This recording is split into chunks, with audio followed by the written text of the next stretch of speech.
Had it not been for one night, neither John Marino nor Mike Matheson would have gotten traded. And I actually believe that. Good morning to you. Good Thursday morning. I'm Dejan Kovacevic of DK Pittsburgh Sports. This is Daily Shot of Penguins.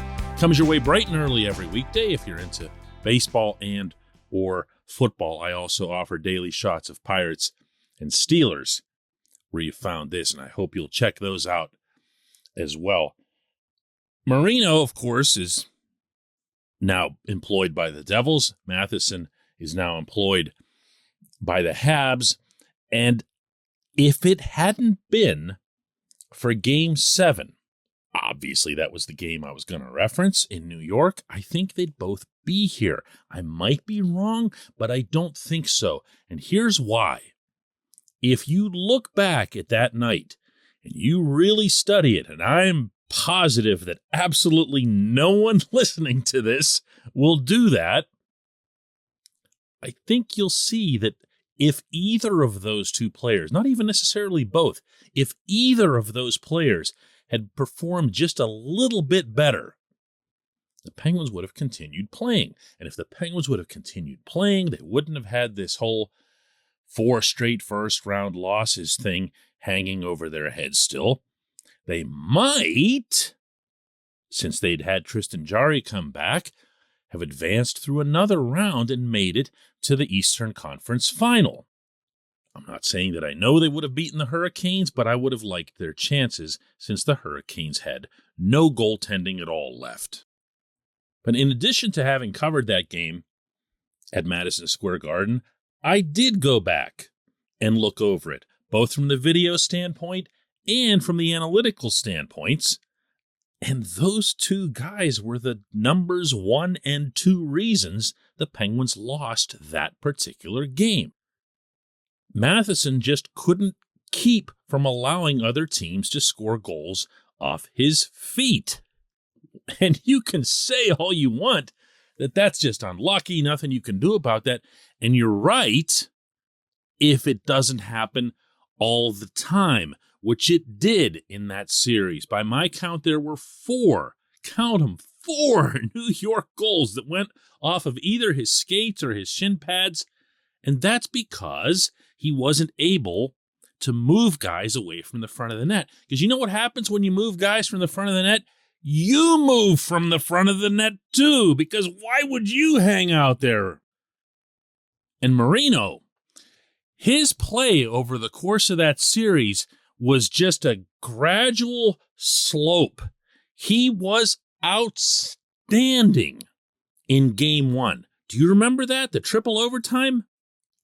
That might have been some of the best hockey of that young man's career, and he kept it going through all 6 periods. But Game 7, by the time that comes along, I could point pretty routinely to at least 2 New York goals on which he was the main culprit. And when that's added to the lack of offense that he showed, not just in the playoffs, but really all through the regular season, that's not great. And that crystallized, again, I believe this, the decision made by Ron Hextall and or Brian Burke to move not one, but both of those players. This portion of Daily Shot of Penguins is brought to you by the good people at the Greater Pittsburgh Community Food Bank, where they're committed to providing food for all of our neighbors in need across Western Pennsylvania. They, in turn, need your help. Find out how $1 can be turned into 5 full meals. For those in need, visit pittsburghfoodbank.org. We really don't have to wonder about this in Marino's case, by the way. In speaking with reporters who cover the Devils, he openly acknowledged that he'd heard and had expected that he'd get moved. Now, that doesn't mean it was done in some mean, punitive, we'll show you and send you to Newark kind of way.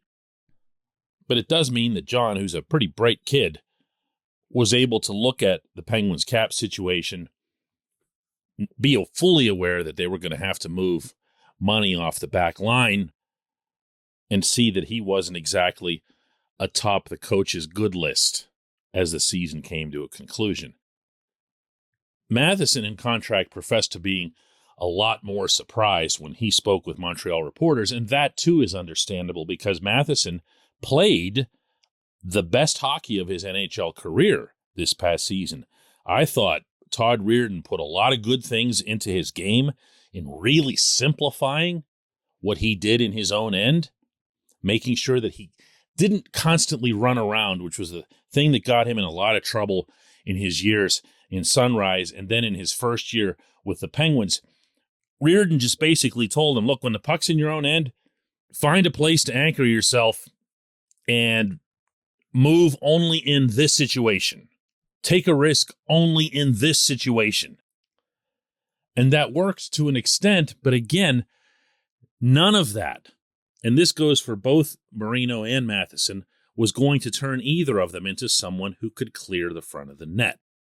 It's funny, it almost feels strange in the year 2022 to be talking about clearing the front of the net as if it's a real thing, but it might be the one area of the rink where officials will still allow it, and that goes double in the playoffs. If you aren't being mean to the guy that's right in front of you, if you aren't doing your level best to get that player away from the crease, away from your goaltender, then you had better at least be proficient in fronting the guy. And yes, that's now a thing. In fact, for most coaches, it's the thing. They prefer, in some cases with some players, to have their defenseman front the guy instead of being behind him and trying to move him, because they'll say, all right, listen, he's just so good at blocking shots or getting his stick in the way that it really doesn't matter if he allows somebody to be behind him. And that's why it'll drive you nuts sometimes, but you'll see the Penguins will just leave a guy alone in front. Well, Matheson and Marino weren't particularly good at either of those things, so they weren't good net front defensemen. And the Penguins correctly, I believe, identified that this was something that needed to change going into next year. Now, ideally, they would have moved these guys for just a whole bunch of cap space and gotten themselves some forwards, which they need a lot more. They didn't do that, though. They instead went and got Jeff Petrie, Ty Smith, and still more defensemen. And now they still have to move other defensemen to try to shore up what's up front. But this move, I believe, both of these moves, I believe, were rooted in something that they saw, or at least saw as the final straw in this past playoff round. When we come back, J1Q.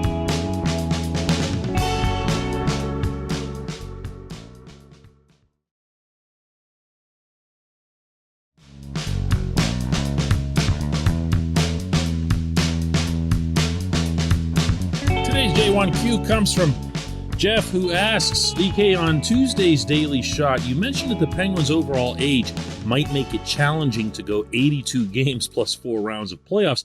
Do you think Mike Sullivan and Ron Hextall would consider the NBA's load management strategy to help address that? Anybody who doesn't know what Jeff's referencing here might be surprised to know that I do.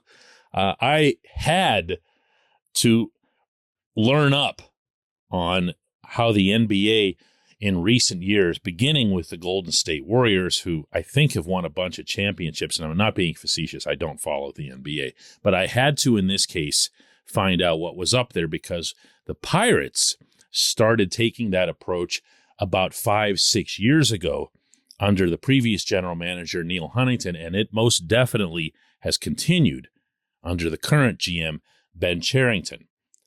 Plain and simple, analysts go through a player's schedule, their biorhythm, their sleep, the travel, the hours lost, the double headers, the X number of days in a row without a day off, and they compute in advance while also adjusting it over the course of a 6-month, 162-game season, that this guy's going to be off that day, that guy's going to be off another day. So it drives some baseball fans, a lot of them nuts actually, when they show up at PNC Park and don't see Brian Reynolds or Brian Hayes or the handful of guys that the Pirates have who are genuinely worth watching.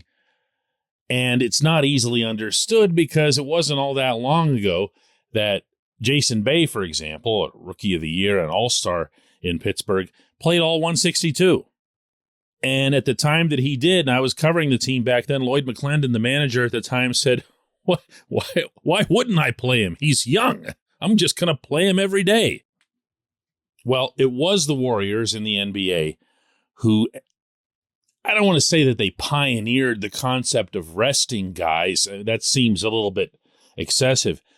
But they came up with a formula that took even some of their big stars. I'm sorry, I can't name any of them. But they took some of those guys and told them, you're just not going to play in X number of games, or we're going to minimize the amount that you do this in a game. And they would try to make sure that they did that sort of thing on the road, but then that would disappoint fans on the road who would want to show up and see a good team. Try to picture, for example, Sidney Crosby when he makes his annual Western Canada trips, and it's seen as a really big deal. So I say all that only to come back with this. No, never. No chance. The hockey culture still has so many miles to go before it can cross any bridge like that. That's the machismo of this sport that hasn't even begun to fade. Do you remember just a couple of years ago when the Penguins were getting close to the playoffs and they hadn't had a successful run in a while, and Sid still insisted on staying in the lineup and playing all 82, and he didn't have to insist very hard because everyone in the hockey culture understood that that was going to be something of a badge of honor for him, and he's an important guy and an influential guy, and he's going to get his wish, and he did. That's not why they lost in the playoffs, but, Sid wasn't very effective that year at all. Goal and 6 assists in that round. And I'll bet someone who's loaded with a lot more medical knowledge and data than I am could make a very compelling case that Sid would have been a much more productive player in those playoffs had he, been rested. Had there been some kind of priority, not just over the last couple of games, but again, over the course of the full schedule. There's going to be an NHL team that does this. But I don't know which one. I only know that out of the 32 that the league has, no one's dared to try it yet. Really, really good question. I appreciate it. I appreciate everyone listening to Daily Shot of Penguins. We'll do one last one this week tomorrow.